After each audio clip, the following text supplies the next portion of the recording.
Hey everyone, welcome back to my channel. Today we're talking about something that I think is one of the most important things you can address as an adult. And it's also something that no one really talks about until you get to your late 20s and things start coming up and you start having issues with this topic. And I just want to give you the lay of the land about this specific topic, so that maybe you can hear about it a little bit earlier and address these things a little bit earlier before they become issues in your life.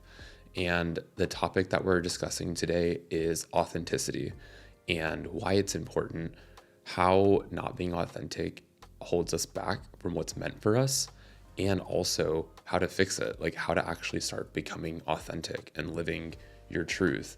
Because the thesis of this episode is that you can't possibly get what you want in life and you can't possibly meet who you're supposed to meet in life until you're authentically yourself, because the universe knows your unique expression and who you're supposed to be, and it sets you on a course of alignment, right? And if you aren't following this path of authenticity, you won't get the things that encourage you to repeat that behavior. You'll get things that are not meant for you. You'll get things that lead you to dead ends. You'll wind up in situations that you don't really want to be in, or that like you have no idea how you got into. And so all of this is like to say that your authenticity is kind of your compass in this life, right? It's how you steer the ship of life and figure out where you want to go and what kind of person you want to be. And all we have at the end of the day is who we uniquely are as people. So reconnecting with that, I think, is of the utmost importance, and it's something we should all be working on daily. And it's something that I've struggled with in the past, and it's something that I'm working on. And it's also something that I've seen returns on. The second I started working on this, I saw the proof that this is something that's so important. It's something that you need to pursue. And I'll tell you all about that later this episode. But first, I want to talk a little bit about the problem, right? Whenever we remain inauthentic, and this can look like so many different things, right? It can look like not speaking up whenever you have a specific opinion about something, or realizing something's wrong and not standing up for that, not speaking about what's on your mind, not communicating your values, and not living your values through your daily actions. And doing all of these things keeps you from what's actually meant for you in the long run. And it's counterintuitive. And I always talk about this in my podcast, but the reason that's the answers to some of these things are so counterintuitive is because the actions we've been taking keep us in this cycle, this self-fulfilling cycle, and we have no incentive to get out of it because it's comfortable. But in reality, a lot of the times the answer to get out of this cycle is to do the opposite of what you think you should be doing, right? So we think that being inauthentic protects us and makes us less vulnerable and doesn't let people see our weaknesses. But at the same time, that prevents us from actually connecting with people in the manner that we need to connect with them in order to get what we want out of life. And it also keeps us from connecting with ourselves in a manner that lets us get what we want in life. And because we had this protection, this defense mechanism set up, what happens is we continue this behavior and we continue not getting the things that we want and not getting and not meeting the people that we want. And it just becomes a cycle and it reinforces this thought that if we show up who we are truly and say what we want to say and just do what we want to do and be who we want to be, that we won't get those things. And we're so scared of that. So we put up a wall, we put up a mask, and that in turn is what keeps us from getting the very things that we want. And so today I'm telling you exactly how to stop doing that, and also just maybe some of like my experience dealing with this issue, because I think a lot of people might be able to relate to this that listen to my podcast. But before we get into all that, I want to lay out some of the reasons that we do this as humans, because the first step to fixing any of this is to give yourself compassion, to truly be compassionate with yourself about this action that you've been taking in the past of being inauthentic, because it's not coming from a conscious place, it's coming from a subconscious place. And the reason we do this is because at a very early age, a lot of us are introduced to shame before we have a chance for our brains to fully develop. We are pretty much introduced to shame on average between the ages of like 11 to 14. And it's getting earlier and earlier now with the rise of the internet and all of the fucking hormones they're putting in our food, but that's a different story. But basically, we're getting introduced to shame at such an early age, but your brain doesn't stop developing until your mid 20s. So you have 14 years. If you get introduced to shame at 11 years old, you have 14 more years until your brain is fully developed. So you internalize all these things that you're hearing and learning about yourself, and you hold on to them. And your brain is so malleable that it grasps onto any sort of truth it can to understand its place in the world and its context around other people. So whenever you absorb shame that early on and you learn that, oh, I was previously expressing who I truly am and I got shamed for it, then obviously your body and your brain's natural reaction is to go into defense mode, because we're creatures of survival. That's how we made it this far on Earth. We immediately go into survival and we protect who we truly are because we think that part of us is in danger. And that shame stays with us until we're like in our late 20s, until we actually recognize it and address it and bring it forward. And so knowing that, we can then make the conclusion that our brain has decided that who we truly are is not going to help us be successful, is not going to help us get to where we want to be in life.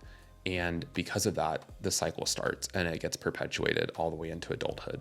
You know, a lot of times we want to be successful. We want not to be judged. We don't want to be seen, because all these things are painful and they're exposing. And so it reinforces whenever we don't feel those negative emotions as a result of the protection that we've established with ourselves of not being authentic, it gets reinforced over the years because it feels good not to have to deal with being judged or being vulnerable or having people make fun of you or being unsuccessful or failing. All those things are so deeply uncomfortable. And so whenever we do an action, the action being inauthenticity, and then it gets a positive result, meaning we don't have to experience a negative emotion, our brains grasp onto that and they think it's a success. They view it as a success. And so it keeps repeating that. And you release a little bit of dopamine and your brain just loves it because it's like, oh, I did something to protect myself. Let me continue doing that because I'm going to get more positive results in the future. And so we just establish this pattern of being inauthentic over time. And, you know, not being authentic, it can show up a lot of different ways. And I think the most common probably that I hear, and something that I've dealt with in the past, is not showing your true emotions, or honestly, not even being authentic enough with yourself to know what your emotions are. And I don't know if anybody relates to this, but you know, one of the things that's holding you back in life is probably your disconnection from yourself. And whenever you're disconnected from yourself, it's not that you're trying to be inauthentic to people, it's that you just can't be, because you don't even know what your authentic self is, or you don't even know who your authentic self is, or what they think, or what their emotions are. So the first step in all this is to reconnect with yourself. And once you do that, you can actually then identify what your emotions are, what your needs are, and then you have a second layer of authenticity, which is like, do I express those to people? Do I actually tell people what I'm thinking, what I'm feeling, what my thoughts are? And once you do that, that's whenever you start actually living your authenticity. So now that we kind of know the reasons that people sometimes remain inauthentic, I want to talk a little bit about the harm that it's doing in your life, things that you might not even notice. And this is not to call you out, but it's to make you aware of the fact that some of these things happen in the background and we're not even fully aware of them, and they're causing so much damage in our lives, and we don't see it as damage, we see it as comfort. And because of that, we have no motivation to change, no momentum to get started. We have a lot of potential energy, but no kinetic energy. And so some of the reasons that it's harmful is that not showing up in every scenario like you want to, or being who you truly are, is preventing you from actually developing into the person that you are. And just think about this. Like, I'm 31 and I know a lot of my listeners are like 25 to 34. Think about the fact that almost a third of your life has gone by and you don't know who you are. How scary is that? You only have 2 more rotations of what we just went through on Earth. Some of you might get lucky. You might get 3 more if, you know, technology or medicine improves over the next several years. But on average, all of us only get like 2 more chances of what we just went through, 2 more cycles. So what are you going to do in those next 2 cycles to actually determine who you are as a person and develop into who you're meant to be. We don't have that much time on earth. Not being who you truly are is one of the biggest disservices you can do to your soul. And honestly, it's one of the biggest ways to disrespect the universe and disrespect the odds and the miracle that you're here right now. 1 in 400 trillion. 1 in 400 trillion. Remember that. Those are the odds that you're here right now. So knowing that, what can we do to actually become the most authentic versions of ourselves? And everything is geared towards making this happen. The universe conspires to make this happen for you.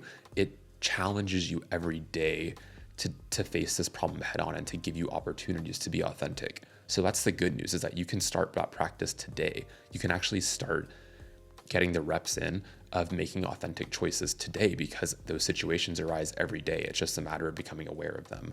And I think one of the last things I want to talk about in terms of the harm that it's doing is a lot of people talk about manifestation, and not a lot of people talk about the precursors to manifestation because it doesn't sell, right? Nobody's going to sell a book saying like, you need to do X, Y, and Z work before you can start manifesting.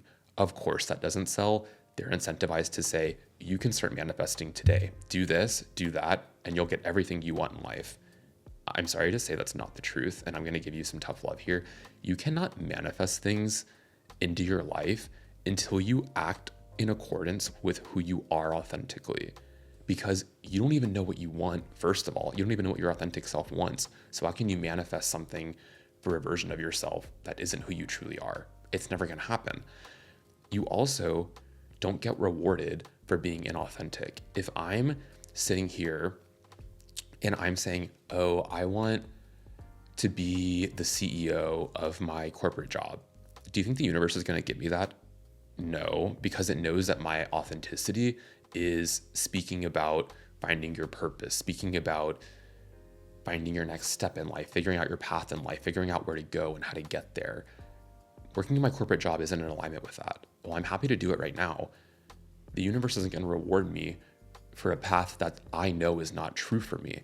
And so what happens is whenever you start moving in alignment with your authenticity and your truth, that's when you start seeing progress. That's when you start seeing things happen, because the universe is literally conspiring to make that happen more and to like start that cycle of repetition and to get you being more authentic and getting the reps in of being more authentic in more situations. So ultimately, I think it manifests in emotions. It manifests in not having what you want in life. And it also manifests in terms of like holding in your thoughts and your feelings. Whenever you hold in your thoughts, that energy never goes away. Like, it has to be expelled somewhere. And if you hold in your thoughts and your feelings and your emotions and you don't share them with people, you don't externalize them because you're scared of being authentically yourself, that energy doesn't go away. That energy goes into anxiety, stress, feeling like you don't have control of your life, panic attacks. All of that energy needs to be directed somewhere. And the easiest way is just expressing yourself. The second easiest way is like a creative outlet, but I think, that gets into not being able to truly be creative until you know how to authentically be yourself. So I would say let's focus on how to release emotion first. Whenever you feel an emotion or a thought come up, being able to share it because you're not scared of what people are going to think. Think back to the last time that you've had a great thought or a big feeling and you didn't share it because you were scared of what people would say or people would think. I bet that happened pretty recently. I know it did for me. So that's just an example of how sometimes we don't show up authentically and how it's blocking us from actually making progress towards the things that we want to make progress towards. And before I go into how to fix the problem of being inauthentic and how to like find your authenticity and pursue that, I want to talk a little bit about how this manifested in my life. And I want to tell you the story, not to just like make this about me, but to let any listeners that might have a similar experience or a parallel experience listen to this and relate to it and realize that it is possible to make it to the other side of this. It's just a matter of doing the work. And I'll just lay out some of the things that I dealt with growing up. At a very early age, I was introduced to shame, probably earlier than 11, to be honest, because I think a lot of people could clearly see that I was gay. And I grew up in South Texas, which, if anybody that watched the last election knows, is a deep red state.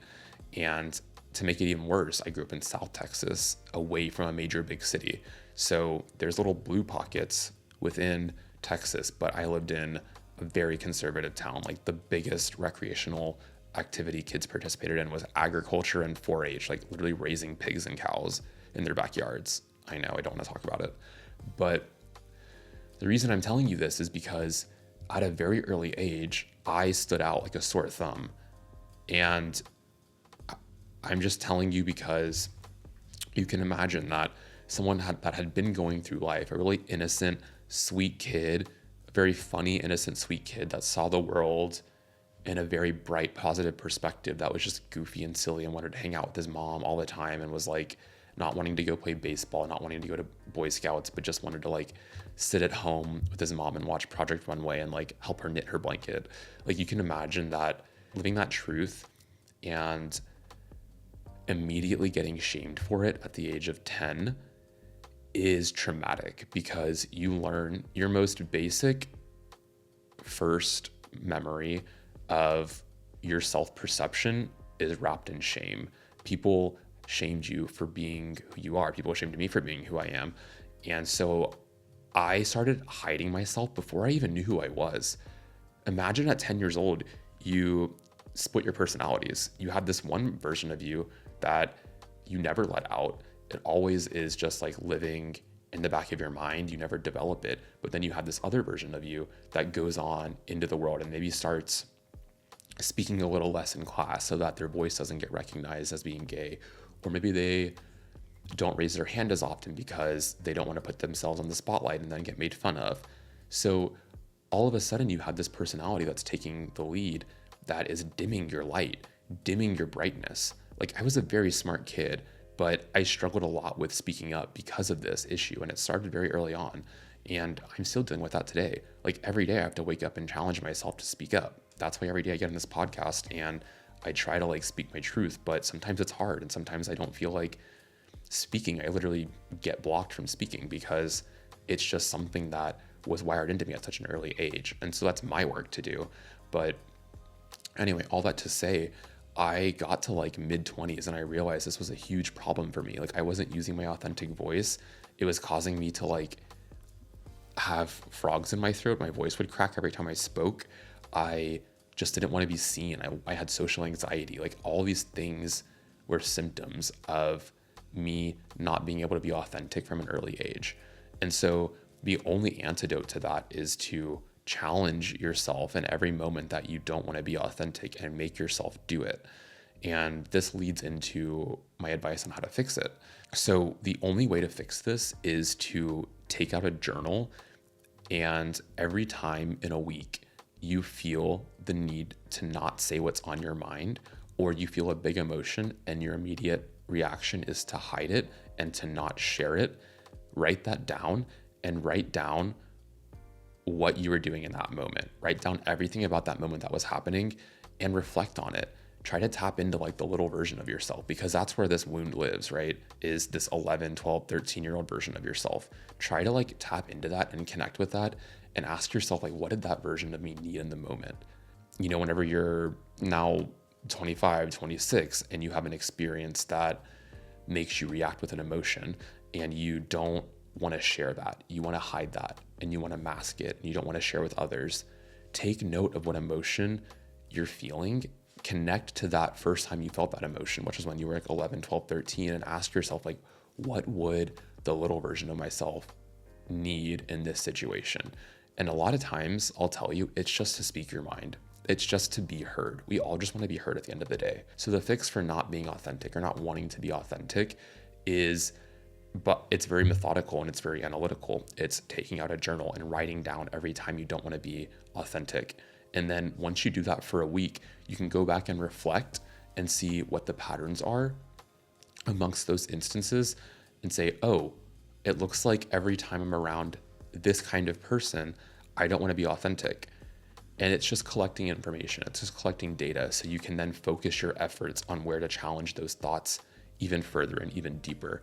Because I guarantee when you go through that exercise of journaling out for the full week, when it is that you didn't want to be authentic, you'll start to notice very specific themes. There'll be like one or two repeating patterns of instances that you don't want to be authentic in, but they manifest in different ways in your adult life.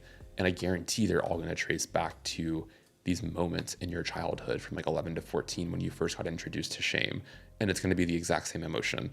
But once you start processing that, you start not caring about what people think about you, which is the most freeing experience that I think you can feel as a human on this planet, is finally realizing that truly what anyone else thinks does not fucking matter. It is the last thing that you should be worried about. And I only recently started doing this, and my life has changed a lot since I tried this. Like, I used to be someone who, if you were in a group of like 20 people and you had to go around the circle and talk about, you know, your experience or like your perspective on something, I'm the person that would have waited until halfway through, listened to what everyone else said, and then made an answer that was consistent with the least common denominator from all those people's answers, because I didn't want to stand out. I don't do that anymore. If I have a different perspective, even if 10 people have gone and they're correct and I'm dead wrong, I'm still going to say my perspective, because I'm not scared of being wrong anymore. I'm more interested in being me than I am in being wrong. And so, like, a recent example of this is I had this offsite for my corporate job where we did this personality assessment. Everyone was one of 4 personality types, which is problematic in and of itself.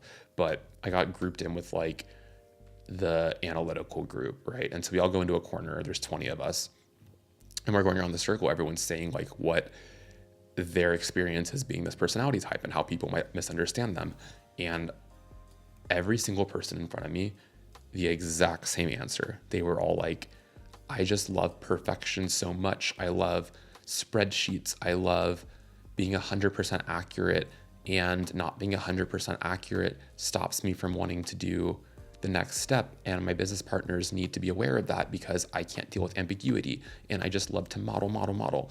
And I was like sitting there rolling my eyes so hard in the back of my head, because I was like, this is the lamest thing I've ever heard in my life. All 10 of you said the exact same thing. And then it got to my turn, and old me would have probably said something consistent. They would have been like, oh yeah, I just like not having a process and a format laid out that gets you to 100% accuracy might make me unmotivated to do the project. But me today, absolutely the fuck not. I said, oh, actually, I took this a completely different direction. I read our personality type as being more reserved and more introspective and reflective. And that shows up for me at work in terms of people not always respecting my opinion, or even asking if I have an opinion because they have the louder voices in the room. I'm never going to be the person with the loudest voice in the room. So it means a lot when people can ask me what my opinion is without me having to interject and like elbow my way into the conversation.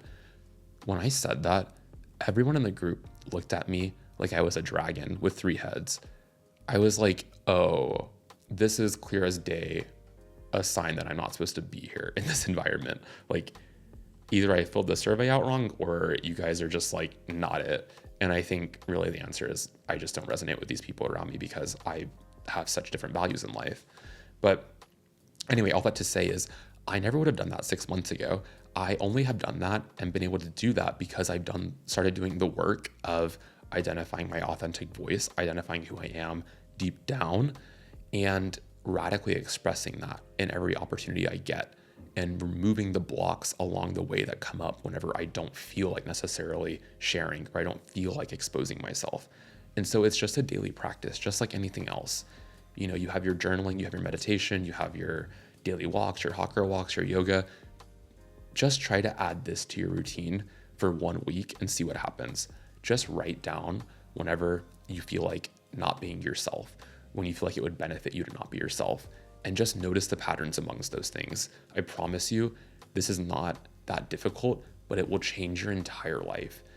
Whenever you start doing this and you start becoming even 1% more authentic, watch how abundance flows into your life, floods into your life, because the universe is immediately rewarding you for being authentic, for expressing yourself.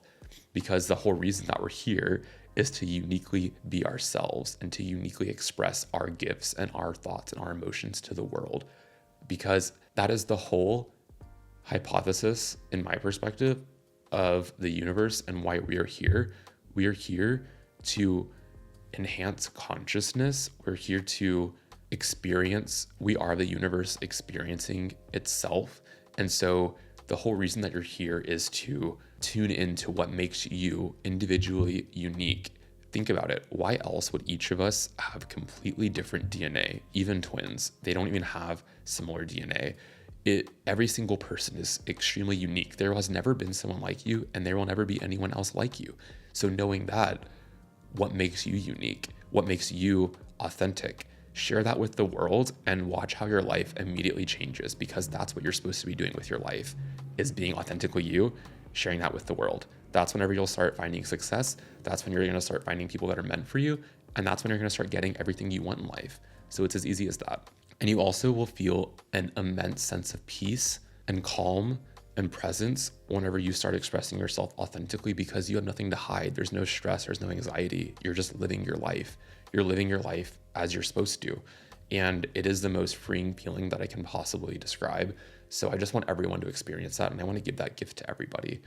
So I hope this was helpful, and I hope you can make some time today to find your authenticity, find your truth, and start living that, even just 1% more than you did yesterday. So thank you so much for listening, and I can't wait to talk to you next week. All right, bye everyone.